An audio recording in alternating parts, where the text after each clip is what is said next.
Oswaldo Dilson, artista plástico, autodidata, nascido em 1963 na cidade de Cruzeiro do Sul, Acre. Veio construindo seu mundo particular de cores e formas ao longo dessa caminhada, experimentando variados estilos e temas imagéticos. Estilos como o cubismo, o surrealismo, o abstrato, o impressionismo e figurativa, com os quais representa a floresta, retratos, naturezas mortas, o seringueiro e a própria cidade de Cruzeiro do Sul. Oswaldo Dilson busca em suas obras a beleza, uma criatividade atrelada à sua inquietude de expressar a poesia, mas sempre vinculada à sua cultura.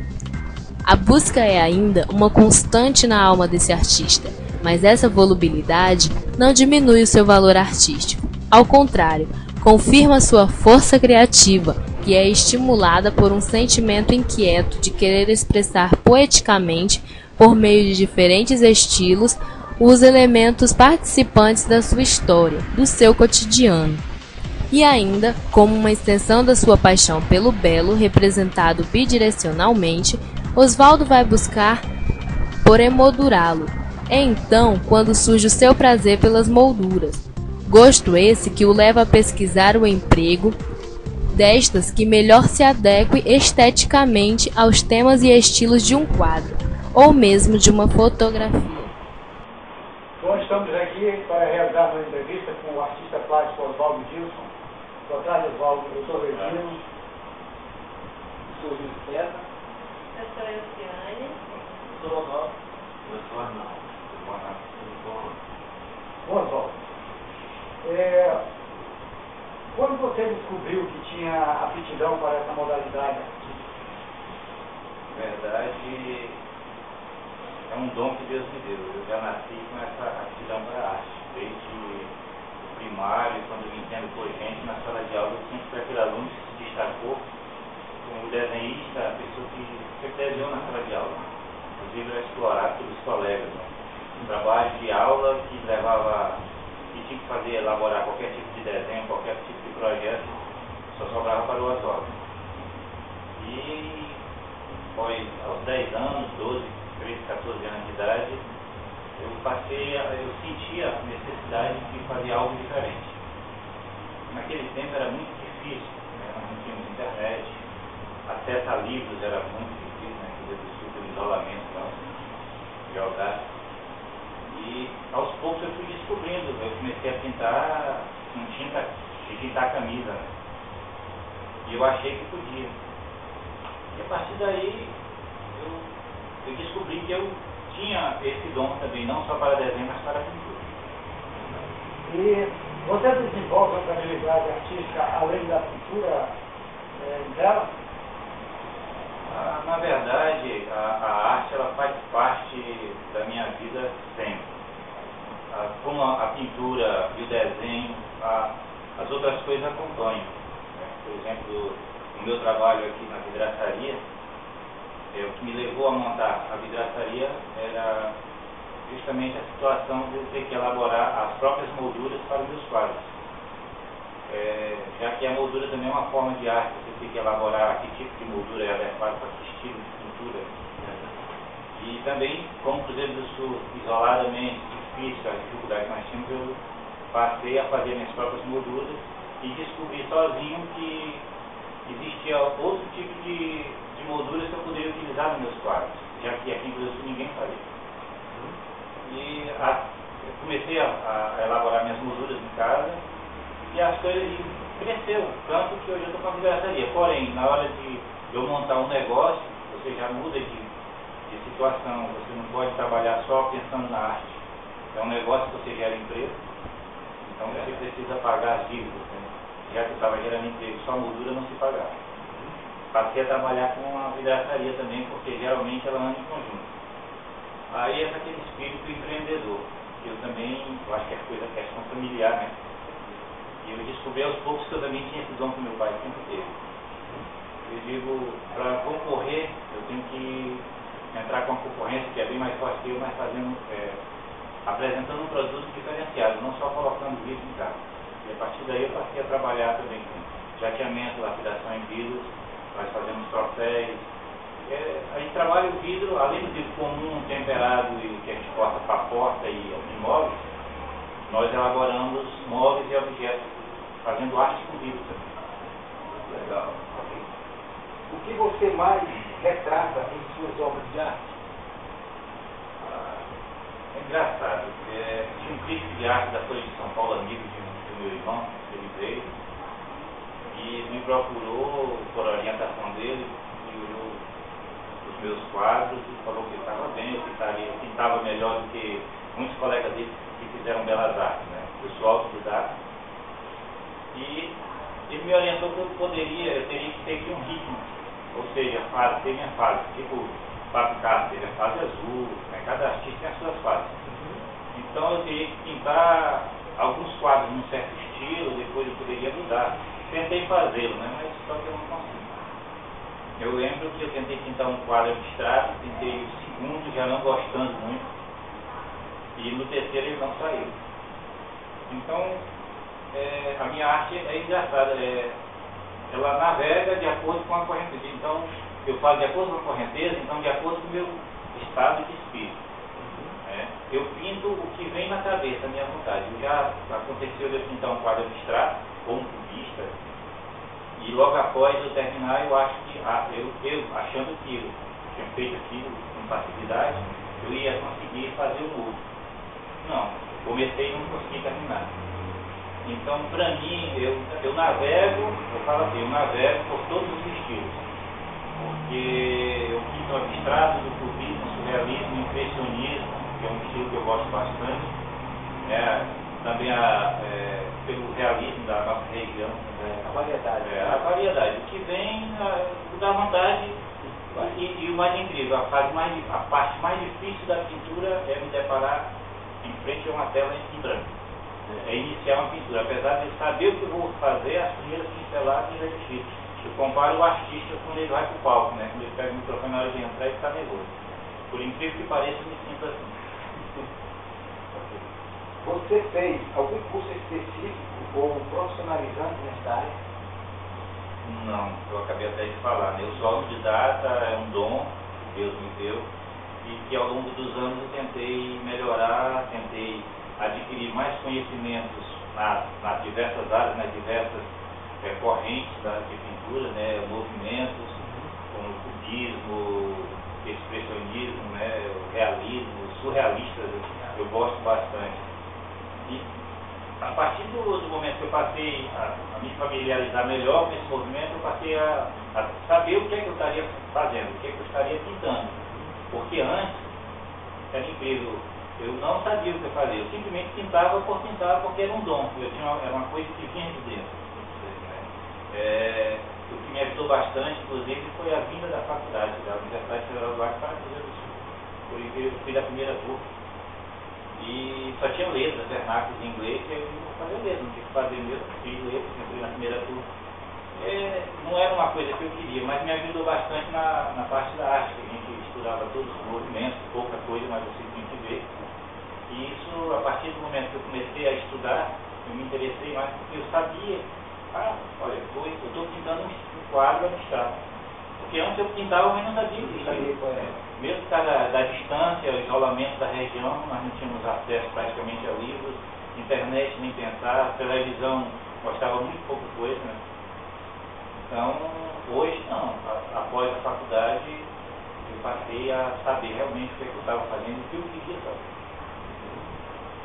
Você sentia a necessidade de fazer um curso profissionalizante e por quê? O meu sonho era fazer belas artes. Só que a gente nunca faz o que quer. Na cidade, enquanto menor, você passa a fazer ou trabalhar de acordo com a sua necessidade. Quando surgiu uma oportunidade de fazer belas artes, eu estava casado. Inclusive fazendo belas artes na Universidade de Curso. Né? Mas eu, casado, com filhos, não poderia sair daqui, abandonar a família, porque ninguém consegue sobreviver de arte. Né? Sobreviver até que consegue, mas viver, acho que é difícil, principalmente no nosso país. Quanto mais no Cruzeiro do Sul. E para suprir essa necessidade de autoconhecimento, eu passei a me debruçar em livros. E hoje, com a facilidade da internet, então melhorou bastante. Quando eu quero alguma coisa, eu tiro dúvidas, eu pesquiso. Mas aquele sonho de fazer belas artes nunca foi abandonado, continua ativo. Quais os materiais que você utiliza em suas obras, assim, por exemplo, pincéis, né? Quais os tipos de pincéis, as telas? Engraçado, quando eu comecei a pintar, eu não sabia que tipo de pincel, que tipo de tela, eu não sabia que existia verniz. Na verdade, eu não sabia de nada. Vou contar uma história que ninguém sabe, só minha mãe. Meu primeiro quadro, não considero quadro, eu peguei um pedaço de Duratex, peguei um quadro com a fotografia do meu pai e fui desenhar e resolvi pintar. E eu tinha umas tintas lá de pintar roupa, acrílex, para ele pintar a camisa, mas só que eu não tinha pincel. A situação financeira era caótica, né? E eu fui lá no fundo do quintal, peguei capim, bati, deixei secar e amarrei. E eu fiz pincel daquilo, com capim. Eu não tenho vergonha de falar isso, porque o meu primeiro quadro eu pintei com um pincel feito de capim, eu quem elaborei. Então, ao longo dos anos depois, quando eu passei a trabalhar, sustentar a minha arte com o meu trabalho, inclusive, sim, aí eu passei a comprar mais o que era de melhor. Eu sempre fui enjoado nessa parte. Tela, eu sempre usei aquela, eu pesquisava a que eu achava que era a melhor marca, pincéis, sempre por exemplo, pelo de Zibelina, são pincéis caríssimos, mas eu sempre gostei de utilizar. Ainda hoje eu tenho bastante pincéis, mas os melhores. Caríssimos, às vezes por quê? Mas eu sempre gostei de pesquisar o que é melhor.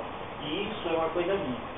Aqui na empresa, na vidraçaria, os funcionários trabalham com o que tem de melhor, o melhor produto, a melhor ferramenta, para você saber como tem que usar.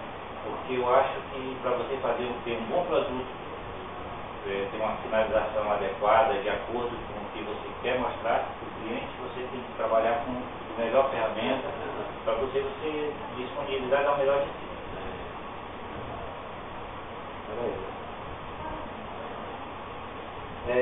De onde vem tanta inspiração para a sua arte? A inspiração, ela surge da necessidade de você se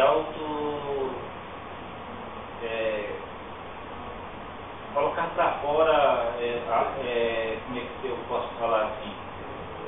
Você quer, uma palavra mais fácil me ajuda aqui ainda. Desabafar, você criar, nem expressar, você se realizar, auto-realizar. A palavra é essa. Às vezes hoje eu estou parado, eu estou sem pintar há alguns anos por falta de tempo, mas tem dias que eu acordo com um gosto de tinta na boca. É incrível que pareça. Aí eu falo com minha esposa e o maior sonho dela é voltar. Eu fui lá na TV, achei que as telas, as tintas lá em casa foi uma festa, né? Todos ficaram felizes, comecei a mexer nas coisas, querendo voltar, mas não voltei ainda. Mas não é porque eu não quero, é tempo. Eu acho que para você fazer algo que você gosta, você tem que disponibilizar de tempo para fazer bem feito. Eu lembro de um professor que nós tivemos na Escola São José, era o irmão Santino, algum de vocês tiveram também, nós professores não estudam, de uma frase do irmão Santino que ele dizia assim: tudo que merece ser feito, merece ser bem feito. Ele falava isso pra gente garoto ainda, mas nunca saiu da minha cabeça. Então, a inspiração, ela vem do dia a dia, na arte principalmente, né? É no dia a dia, no teu senso, na tua maneira de se expressar. Eu quero, por exemplo, o quadro abstrato, ele é muito difícil de você expressar o que você quer, expressar um sentimento através das cores. Eu quero expressar uma sensação de movimento, às vezes de ira, de raiva, então você tem que dar as nuances nas cores, mas de forma que aquilo transmita a tua sensação, o que você quer, é o que torna difícil. Às vezes no abstrato, para o ponte, as pessoas dizem: não, isso aí é coisa que não se faz.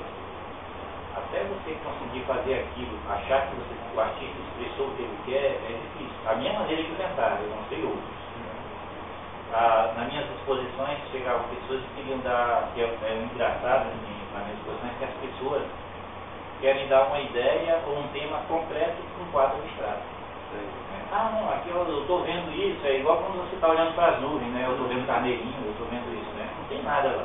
Mas as pessoas faziam isso, fazem. E eu encontrei a melhor forma de explicar, de dar explicações para uma pintura abstrata, por exemplo. Estou falando muito do abstrato, mas é o jeito.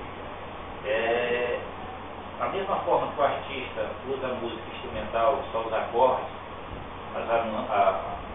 os acordes da música, então você usa a audição para sentir, e a música é bonita. Né? Na pintura é a mesma coisa, só que não usa a audição, usa a visão. Né? Então as nuances da tinta são os acordes da música, né? Que você vai usar a visão para sentir essa sensação. Né? Então, através daquelas cores, as 3 cores primárias, azul, amarelo e o vermelho, e as outras 2, que é o preto e o branco, você faz um mundo de situações, de nuances que faz bem ao ser humano, faz bem às pessoas que veem e gostam. A mesma coisa na música, nas 7 notas musicais você consegue fazer milagres. Né? É verdade.